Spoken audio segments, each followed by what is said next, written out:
guys, how you doing? My name is Crystal. Welcome to my YouTube channel. Welcome old subscribers, welcome new. If you like my videos, please press the like button and please do subscribe. It's a bit of a therapy day today for me. Therapy, getting over what has been done a few days ago and then revisiting what happened to me in 2008 and beyond. And now I just want to get over it and forget about it. Alexa, what's the time, please? The time is 3:09 p.m. Right, guys. I have a serious stalker. And I mean I have a serious stalker. Every dating site I go on, every move is being followed on Facebook, YouTube, and everywhere else, and it's really creepy because they won't actually show their face. I don't know who it is, but when it gets to the point when you don't know somebody and they're asking what you're wearing, that just sounds a bit weird to me. Why would somebody want to know what I'm wearing? I've just been asked, what am I wearing? Right, so we've had a message from my mother. I've just come back from walking Max, and I'm glad to say it was a very quiet walk with no disturbances. It's lovely. EE voicemail. You have 2 new messages and 16 saved messages. First new message. Received today at 9:05 a.m. Good morning, Janessa. Giving you the usual daytime telephone call. I haven't forgotten you. Thinking of you if you want to talk to me or... Your message will be saved for 7 days. Next new message. Received today at 2:10 p.m. Good afternoon, Janessa. It's me, your mum, speaking to you from my landline phone to you, Janessa. Giving you the usual afternoon daytime call. Hoping you're all right. Thinking of you. And I'll give you another ring later on today just to let you know I'm thinking of you and to let you know that I do care. Okay, bye for now. To return. So again, my mum has gone, Ginestra. She's not calling me Crystal. She's going, Ginestra. This phone call came before I went outside to walk Max. So Joe had gone out this morning before me. I haven't been out anywhere. I haven't been to the co-op, I haven't been to the shops. I've just taken Max out for a walk twice. I've bought no food, so I'm in my flat eating what I've got from the Tesco home delivery Saturday evening. So I'm fine, it's only Monday. Joe next door had left a box on her doormat. And her doormat says, welcome to the madhouse. So her doormat's got mad on it, M-A-D. By this mat was an empty box, I assume it was, I don't know, I didn't go anywhere near it. That had her name on it, and it looked like a phone box, and it was obviously empty. And I went out in the morning and I left it where it was. I don't touch other people's belongings, it's not my property to touch. I went out of the building this afternoon. Joe next door was in. She's got a massive blue car. I can't drive. So she was in and I've just been out. I went out and I went straight onto the field because it's very windy and it's very cold by the riverside. That almost blew Max off the field. He's tiny. He's tired. There's Max. I'll show you Max again. There's my dog, my Dogler, my Chewy. That's Max, my Chihuahua. And he's been for a walk twice today and he's having a rest. I don't blame him either. I wish I could. So I went straight onto the field. Absolutely no one on it at all. No one. So the sun was out, so when you're walking in the sun, it's lovely and warm, and you could possibly sunbathe. But when the wind blows, it's absolutely icy cold, and it blows you almost off the grass or the verge. So I was just walking around the field with Max on the lead. I'd walked past a couple that were walking towards Costa. He had a cap on his head, she had long hair and a dress on. Someone keeps asking me what I'm wearing, and it's freaking me out, it's scary. I got halfway across the field and was coming back home, and there was a grey-haired man walking that way, so I went a different way. And then there was two dark-skinned people, nice people, dark-skinned, of African descent.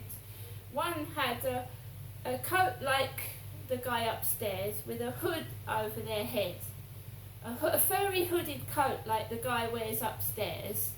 A woman carrying what looked like a handbag like my mum does. So you've got this dark-skinned African lady with a hood over her head, holding a handbag like my mum, with stood next to somebody else, probably her son. So I walked past them, and then I just walked around the corner, down past the back of the flats, and into my flat. And it was really quiet, nothing remarkable happened, and I'm happy when it's like that. I've got nothing to say, it was just a normal walk. But I did have someone ask me weird questions while I was walking across the field. Just weird things you wouldn't say to someone that you don't know, if you know what I mean. Personal sexual questions that I wouldn't ask a stranger myself. So you've got this weird online stalker, and they're managing to send people outside to frighten me, scare me, or upset me, because then they'll say, how are you, Crystal? How are you feeling? And I'm walking near a riverside, a deep river, and they know that I suffer from deep depression and anxiousness and anxiety, and they're constantly laughing at my appearance, mocking me, saying nasty things, and I'll be walking very close to the riverside edge, and I've got someone asking me how I am, which is unnerving.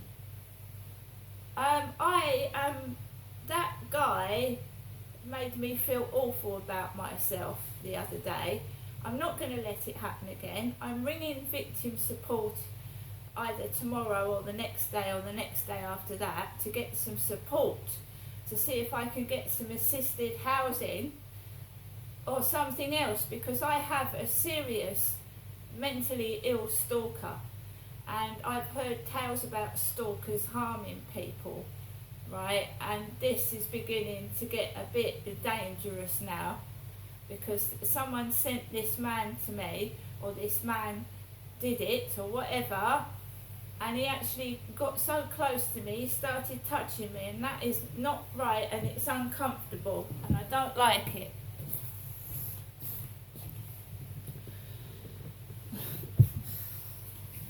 So my mum has gone, Ginestra, I can ring her if I like. Well, I'm not going to, because there is definitely some connection with my mum calling and also what's going on outside, okay? And money, I don't need money. I'll prove that to you, and you know who you are. I'll prove to you that I don't need money, your money, to survive on my own 2 feet, right? Groomers do that. Groomers give money to people and food and that, don't they? It's not worth it. I'm standing on my own 2 feet. It's going to be a hard 2 weeks, but I don't need money, and I don't need other people's, I don't need that. Don't need it. Keep the money, keep the food.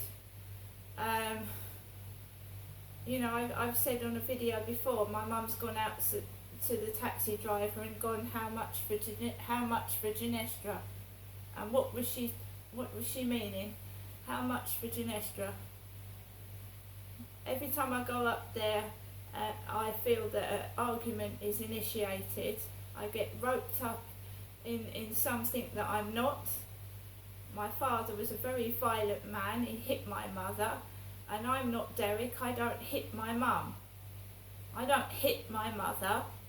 When I get angry, I go outside and take a break from it, because I'll be sat down and I'll just get picked on. It's like the online stalker. I'll be sat down and my mum will go, she'll ask me about my children that I don't see. She will say that she is Jennifer and I'm imitating her. I'm copying my mother, and I keep saying, why would I copy you? You're an older lady. Why would I want to do that? I get accused of copying my mother. That's paranoia. That's why she's got paranoid schizophrenia. Paranoia, isn't it?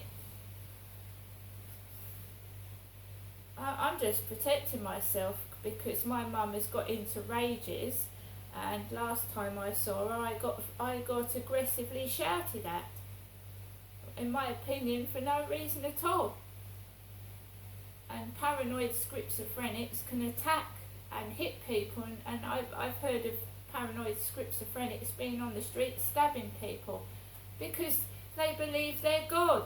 They believe they're Winston Churchill, and my mother thinks I am trying to be her. So I'm protecting myself, right? Whether she's doing it on purpose or it is paranoid schizophrenia, it frightens me.